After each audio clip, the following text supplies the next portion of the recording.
season is kicking off this Tuesday. And what I'm going to do, I'm going to break down my seeding on the Eastern Conference and the Western Conference. All right. This was tough. This was really, really tough. All right. So now, this is all based on everybody being healthy. This is all based on what might happen, you know. And whenever we go into the NBA season, we have these predictions, but things always change because of circumstances. And just always a star player that's having a promise, that's supposed to have a promising year that gets hurt every single year. There's always some trades that happen mid-season. There always it's always something going on. But I'm gonna do it. I'm gonna be bold enough to give y'all my seeding on the Western Conference and Eastern Conference. I'm gonna start from the top down because if I start from the bottom up, you guys can kind of guess who's gonna be on top.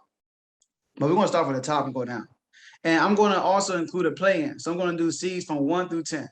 And then tomorrow I will come out with a video about the playoff simulation, including play-in. All right. So we're gonna start with the West, the Wild Wild West. The West was actually easier to fill out versus the East. The East was very, very, very, very tough. All right. Now in the East, I had my teams already who are going to make the play-in and playoffs, but I was unsure about the order I wanted to put it in. But the West was kind of simple. I had it. So look, we're gonna do this. The number one seed this year will be Phoenix, y'all. It's gonna be the Phoenix Suns. A lot of people think that they're not gonna repeat what they did. Now they might not repeat what they did in the playoffs, but as far as the regular season, they have a good regular season built team. So I'm gonna pick the Phoenix Suns to have the best record in the league this year. All right, the Phoenix Suns. Number two, the Lakers. The Lakers going to be number one, so number 2 seed. Now a lot of people say, "Well, they're the best team in the West," but you got to think about it. They still need to create chemistry with Westbrook and the others. All right, I don't think they're going to be a well-oiled machine coming out game one. So like kind of maybe around late November and December, they're going to start putting things together and start creating that oil-well machine that chemistry they're going to build to push them to the NBA Finals. So I'm going to pick the Lakers to be number 2. Number 3, y'all, I'm picking the Clippers to be number 3 seed. They also have a good regular season. The Clippers have a good roster without Kawhi. They have a good roster. They have a good coach in Ty Lue. Not only that, they have great chemistry with each other. They had a great playoff run last year. They have a lot of confidence in themselves to win this thing without Kawhi. All right, so I'm going to pick the Clippers to win a lot of games this year. Of course, they stay healthy. That's the only Clippers problem. They're not healthy. But they got rid of some people. They got rid of Pat Bev, who's always in and out the lineup. They also Kawhi Leonard is not going to be there, so they can focus on the team without Kawhi Leonard. And they get some players that got hurt back last year. So I'm excited about the Clippers this year. They're going to be the 3rd seed. The 4th seed is going to be Utah.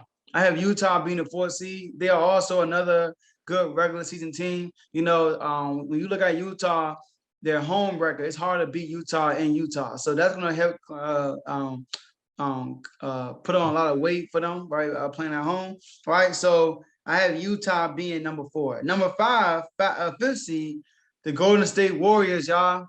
Steph Curry is going to be crazy this year. Now, you look at Steph Curry, his roster improve. You have Klay Thompson coming back. You got Jordan Poole, who actually improved since last year, right? So Steph Curry is going to have a breakout season. Not say breakout because he led the scoring last year. He's a 2-time MVP. We won unanimous, 3-time NBA Finals champion. So we mean breakout Joe. But what he's going to do is put people on more notice. I think he's going to have a better year this year than last year. Crazy enough to say it. All right. So so Klay Thompson coming back also in December. So when he comes back, that's also going to be crazy. So now so imagine him, Jordan Poole, and Klay Thompson on the floor at the same time. That's going to be a lot of spacing for Andrew Wiggins and stuff like that. So now I'm picking the Warriors to be the 5th seed. 6th seed, I got the Denver Nuggets. The Denver Nuggets at the 6th seed, guys. The Denver Nuggets. Now, the Denver Nuggets, all these teams are good regular teams, right? Denver Nuggets, I'm not sure. I got to look up and see when Murray's coming back, but he will come back this year. You got Jokic fresh off an MVP. And the Nuggets always play well. They always play well in the regular season. So I'm not too much to say about the Nuggets, but I'm picking them as a 6th seed. 7th seed, I got the Dallas Mavericks. the Dallas Mavericks with Jason Kidd at the helm. Now you can flip flop that and put the Mavericks at 6 and the Nuggets at 7. All right, I won't be mad with that, but I had the Mavericks as a 7 seed this year. I mean, they didn't do that many changes on their roster. The only thing they really did change their coach. Oh yeah, the Nuggets with Aaron Gordon settling into his role as a Denver Nuggets. I think that's going to prove he's going to have a much better season next year because he did play bad in the playoffs, but I don't think that's going to be him this year. But back to the Mavericks. All right, they didn't really do much change in their roster, but they did have the new coach, Jason Kidd. There were a lot of the previous coach and superstar Luka Doncic. They didn't get along last year, so therefore they got a new coach, Jason Kidd, who's also a great point guard. So a lot of respect he will receive from Luka, and so far I've seen he's been doing a great job with Porzingis and Luka also. So I think the Mavericks will be a little bit better, but they will still be a 7 seed. Okay. Now the Blazers, I have them at number 8. The Blazers, same thing like the Mavericks. They did not do anything this offseason. I mean, they didn't add nobody really, and they got a new coach, Chauncey Billups. But the Blazers, problem is defense. So hopefully Chauncey can fix that problem. If they still have the same defense from last year, they're gonna get bounced in the first round once again. So I got them as an AC. Number 9 seed, I got the Grizzlies. I have the Memphis Grizzlies. The Memphis Grizzlies. Now, John Morant, I'm not, to be honest with you, I'm not a huge fan of John Morant. Not saying I don't like him, but he's okay. He's pretty okay. He's pretty okay. So he did lead his Memphis Grizzlies team to the play-in, and he led them to the play-in 2 years in a row, I believe. 2 years in a row, and the bubble led them to the play-in, and last year led them to the play-in. So that's a huge jump right there. And last year, I forgot his name, but they missed the key piece all last year, and they still made the play-in, and they beat the Warriors in the play-in. So that's a huge deal. And he had a great game. He had a great game 1 against Utah in the playoffs. So yeah, I have them at number 9, making the play-in once again. And number 10, it's time, y'all. It's time. It's time for us to get some exposure and get into that play-in. The Sacramento Kings will make the play-in this year. I love the roster improvement. You're like, Joe, we approved. We have Davion Mitchell. I love the rookie we have, right? Now, the Kings said that they are focused on being a top 15 defense. And last year, Fox was hurt towards the end of the season. I believe they would have made a play-in last year, but Fox had an injury at the end of the season.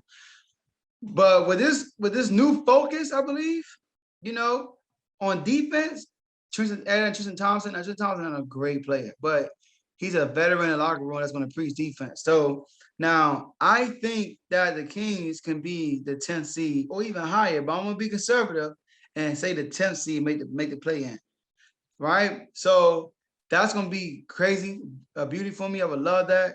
I'm excited to see the Kings this year. Tyrese Halliburton has improved, right? De'Aaron Fox is going to go to a different level. Last year, he averaged 25 points, and I went unnoticed, right?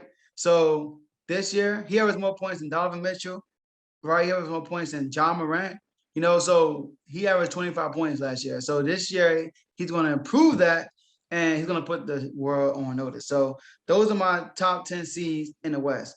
Let's go to the East. The East was very tough. It was very tough. All right, so let's go through it, man. Number 1, the Milwaukee Bucks are going to be number 1 seed this year. They're going to be number 1 seed this year. We got a 4th season. Giannis is focused. They are a great regular season team. They're going to be number 1 seed this year. The Nets will be number 2. The Nets are the best team in the league, but they will be the number 2. It's like the Lakers. They'll be number 2 team. Number 3, Miami Heat. I have Miami Heat as a 3rd seed, assuming they're all healthy. All right, I have them as the 3rd seed. I think they're going to win a lot of games this year. Number 4, I have the New York Knicks. The New York Knicks are not going nowhere, y'all. They're not going nowhere. The reason why the Knicks are going to be good because of their defense. When you have a great defense, you are in every single game. All right, so I'm going to pick the Knicks at number 4, and I think Julius Randle is going to have a better season this year than he did last year. That's what the game winner he hit in the preseason. All right, the man is yeah. He was clutch last year too, winning them a lot of games down the stretch. The Atlanta Hawks are number 5, so that's a repeat. The Knicks and the Atlanta Hawks, right? The Hawks out of the 5th seed, right? So I have them my 5th seed. At number 6, this when it gets shaky, guys. I have the Indiana Pacers at number 6. The Indiana Pacers at 16. Now think about this. Look at this, y'all. The Indiana Pacers starting lineup is this. All right. Brogdon, TJ Warren, Karis LeVert, Sabonis, Miles Turner. That's a decent starting lineup, guys. Rick Carlisle as a coach also. Don't forget about that. They have a new coach in Rick Carlisle. And they're going to be, they're going to say they're going to be a great team, but they're going to be somebody you don't want to see in the playoffs. All right. So Indiana is going to win all the games this year. They're my 6th seed. Number 7 seed, I have the Bulls, man. Chicago Bulls at the 7th seed. You know, now looking at them in the preseason, they look so comfortable, all of them. They look so comfortable. They look like they're having fun. And they might be higher than a 7th seed, but they were 11th seed last year. So I'm going to put them at the 7th seed this year. There's a huge jump. Zach LaVine will have a jump in his game this year. And Lonzo. I think Lonzo will play much better this year. He's actually playing a role he was born to be, point guard, and he has full control of the offense. All right, and he's improving his three-point shooting, so that's going to be great. You know, playing alongside with DeRozan and Zach LaVine, even Caruso, right? But playing alongside LaVine and DeRozan, that's going to open a lot of opportunities for Lonzo Ball. Now, at number 8, I had a 76ers, y'all. Now, I know they're the number 1 seed last year, but they just got too much going on right now. Like, I'm trying to think, like, who should I put them in front of? But I don't know what to expect from this team. They're going to be the number 1 seed if Embiid goes off. But Embiid has to be an MVP caliber player, and he has to play all year. But he hasn't shown me that. And then you look at the 76ers without Ben, they don't have a great record. I mean, look what happened in the playoffs in the bubble. They didn't have Ben. They looked terrible against Boston. So I have them as an 8 seed. They might be higher. But just to be conservative, I got them as an 8 seed. 9 seed, I have the Boston Celtics at 9 seed. I have Boston 9 seed. Now, Boston, they didn't, I mean, the only thing they added was Dennis Schroeder. They got rid of Brad Stevens, have a new coach. I don't know. I just don't think Boston is elite no more. They're not elite no more. They missed the opportunity in the bubble to make it to the finals, and they missed the opportunity against LeBron. Those were their 2 best years of making it in the finals, and they didn't take advantage of it, especially in the bubble against the Miami Heat. But yeah, so I have them at number 9, and at the 10th seed, I have the Charlotte Hornets making it to the play-in. Charlotte Hornets at the 10th seed making it to the play-in. So Lonzo Ball will get better this year, of course. And I like Scary Terry. I like Terry Rozier. It's pretty good. But yeah, Charlotte is an exciting team. You know, they got that Buzz City vibe where when you play in Charlotte, it's hard to beat them. You know, they're a very exciting team to watch. So yeah, I think they're going to improve this year, and I think they're going to be the 10th. Not improve, but I think they're going to be the 10th seed. I think Lonzo would improve. Not Lonzo. LaMelo will improve this year. So those are my seedings of the East and the West. So tomorrow I will do the simulation of the playoffs. That's going to be even more tough. So we're going to do it and knock it out. So I'll see y'all in the next episode. All right. Thank you guys for staying to the end of the video. Now, before you leave, this is what I want you guys to do. I want you to like this video if you haven't done it yet. I want you to subscribe to the YouTube channel if you haven't done it yet. Share this video with someone you know that will be interested in listening to what we talked about today. And last but not least, hit the notification bell so you can make sure every time we upload a video, you'll be notified on YouTube. So enjoy the rest of your day, and I'll see you guys in the next episode.